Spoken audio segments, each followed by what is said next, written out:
இன்றைக்கி நாம் 12th 7th சாப்டர்லேருந்து ஒரு ப்ராப்ளம் சால்வ் பண்ணுறதை பார்க்கலாம். என்ன கொஸ்டின் சொல்லி பார்த்தீங்கன்னா பாயிண்ட்ஸ் கண்டுபிடிக்கிற மாதிரி. Find the points on curve. Curve என்ன கொடுத்துருக்குறாங்க அப்படின்னு சொல்லி பார்த்தீங்கன்னா y equal to x cube minus 6x square plus x plus 3 அப்படின்னு சொல்லிவிட்டு இந்த கர்வுக்கு வரையக்கூடிய ஒரு நார்மல், அதுக்கு பேரலாக இருக்கக்கூடிய ஒரு லைன் கொடுத்துருக்குறாங்க. Where the normal is parallel to the line.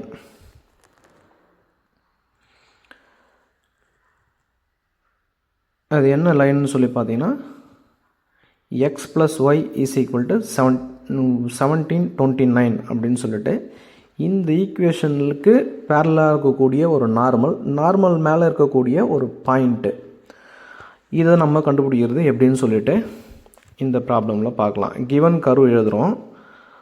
y is equal to x cube minus 6x square plus x plus 3ன்னு சொல்லிட்டு இப்போ நம்மளுக்கு தேவையான பாயிண்ட்டு என்னன்னு சொன்னால் நம்ம ஏதோ ஒரு பாயிண்ட்டு எக்ஸ் கமா ஒய்ன்னு எடுத்துக்கலாமா? அதை இப்போ எழுதிக்கலாம். பாருங்கள், laddu x, y be the point. நம்மளுக்கு தேவையான பாயிண்ட் ஆச்சா. அதுக்கடுத்து இப்போது நார்மலாக இருக்கும். இந்த பாயிண்ட் வந்து பார்த்தீங்கன்னா நார்மல் மேலே இருக்கக்கூடிய ஒரு பாயிண்ட்டு. அந்த நார்மலுக்கு இருக்கக்கூடிய பேரலாக இருக்கக்கூடிய லைன்னு சொல்லிட்டு பார்த்தீங்கன்னா அதான் x plus y equal to 1729 அப்படின்னு சொல்லிட்டு இப்போ அதை இது பண்ணிக்கலாம். பாருங்கள், இப்போது ஸ்லோப் கண்டுபிடிக்கலாம். லைனோட ஸ்லோப்பு. இப்போ நம்ம கொடுக்கப்பட்ட லைனோட ஸ்லோப் வேணும். ஸ்லோப்புக்கான ஃபார்முலா என்ன? ஒரு முறை டிஃபரன்ஷியேட் பண்ணிங்கன்னா, கர்வு டிஃபரன்ஷியேட் ஒரு முறை பண்ணிங்கன்னா கிடைக்கிறது ஸ்லோப்பு. இப்போ x plus y equal to 1729. இப்போ டிஃபரன்ஷியேட் பண்ணால் எக்ஸை பொறுத்த டிஃபரன்ஷியேட் பண்ணால் 1, ஒய்யை டிஃபரன்ஷியேட் பண்ணால் dy பை dx, கான்ஸ்டண்ட்டை டிஃபரன்ஷியேட் பண்ணால் 0 வரும். அப்போ dy பை dx என்னவா இருக்கும் அப்படின்னா ஈக்குவல் டு -1ன்னு கிடைக்கும். இப்போ நான் எழுதுகிறேன் பாருங்கள். ஸ்லோப் ஆஃப் லைன் எந்த லைனுன்னு சொல்லி பார்த்தீங்கன்னா x plus y equal to 1729 சொல்லிட்டு அதை டிஃபரன்ஷியேட் பண்ணால் நம்மளுக்கு கிடைக்கிறது -1. அப்போ ஸ்லோப் இதான். இப்போ இந்த லைனுக்கு பர்பண்டிகுலராக இருக்கிறது தான் நார்மல் இல்லையா? அதுக்கான ஸ்லோப் எப்படி இருக்கும்? அதுக்கான வாய்ப்பாடு என்ன? -1/m. என்றது இந்த இடத்துல டிஃபரன்சியேஷனில் m is equal to dy by dx அது எழுதிக்கலாம். இப்போ dy பை dx லைனுக்கானதுக்கு என்ன கண்டுபிடிச்சோம்? -1 சப்ஸ்டியூட் பண்ணுங்கள். -1/-1 ஈக்குவல் டு 1. அப்போ ஸ்லோப் ஆஃப் நார்மல் என்னடான்னா 1. இப்போது கர்வோட ஸ்லோப்பும் இந்த நார்மல் லைனோட ஸ்லோப் எப்படி ஆகும்? இன்டர்செக்ட் ஆகிற பாயிண்ட் தான் நம்ம கண்டுபிடிக்க போகிறோம். அப்போ ரெண்டுமே எப்படி இருக்கும்? சமமாக இருக்கும். அப்போ ஈக்குவேட் பண்ணிக்கலாம். இப்போ கர்வை ஒரு முறை டிஃபரன்ஷியேட் பண்ணு y is equal to x cube minus 6x square plus x plus 3 அப்படின்னா அது எக்ஸை பொறுத்து டிஃபரன்ஷியேட் பண்ணு. இப்போ ஒய்யை டிஃபரன்ஷியேட் பண்ணால் dy பை dx, எக்ஸ் கியூபை டிஃபரன்ஷியேட் பண்ணால் 3x ஸ்கொயரு, மைனஸ் 6x ஸ்கொயரை டிஃபரன்ஷியேட் பண்ணால் -12x ப்ளஸ் எக்ஸை டிஃபரன்ஷியேட் பண்ணால் 1. இப்போது dy பை dx நம்ம கண்டுபிடிச்சி வச்சுருக்கோம் நார்மலோடது, அது 1 சப்ஸ்டியூட் பண்ணுங்கள். 3x square -12x plus 1. இப்போ இந்த 1 வந்து டைரக்ட் வேரியேஷனில் இருக்குது, ரெண்டுமே கேன்சல் பண்ணிக்கலாம். இப்போ 3x square minus 12x equal to 0 அப்படின்னு சொல்லிட்டு எழுதிக்கலாம். எழுதிட்டோமா? இப்போ இது காமனாக வந்து பார்த்திங்கன்னா என்ன இருக்குது? 3x காமனாக இருக்கா? அதை காமனாக வெளியே எடுத்துக்கலாம். Take out common term 3x. அப்போ remaining terms will be x minus 4 equal to 0. இப்போ இது ஈக்குவேட் பண்ணிங்கன்னா x ஈக்குவல் டு 0ன்னு ஒன்று, x ஈக்குவல் டு 4ன்னு ஒன்று. இப்போ x ஈக்குவல் டு 0ன்னும் போது y வேல்யூ என்னான்னு கண்டுபிடிக்கணும்.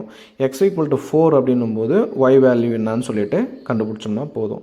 இப்போ பாருங்கள், when x is equal to 0 அப்படின்னு சொல்கிறோம்னா, when x ஈக்குவல் டு 0 அப்படின்னு சொல்கிறோம்னா அப்போ எப்படி இருக்கும்? கர்வ் என்ன?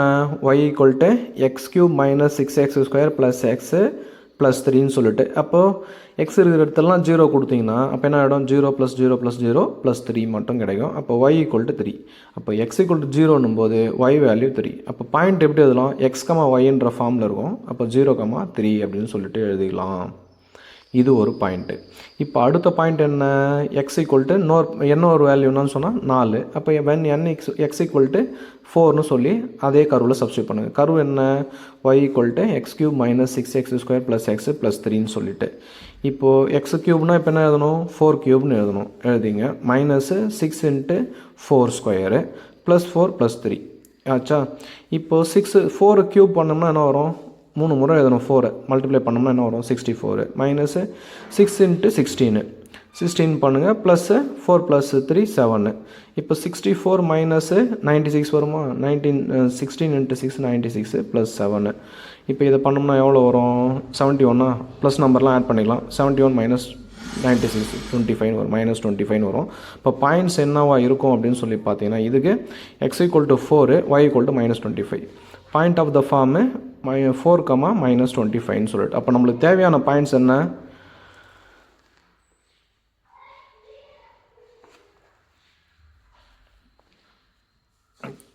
தேவையான பாயிண்ட்டு 0, 3 அண்டு 4, -25ன்னு சொல்லிட்டு. ஓகே தானே, இதுதான் ப்ராப்ளம். இது ஒரு முக்கியமான ப்ராப்ளம், 2 மார்க்ஸில் கேட்கக்கூடியது. பண்ணலாம்.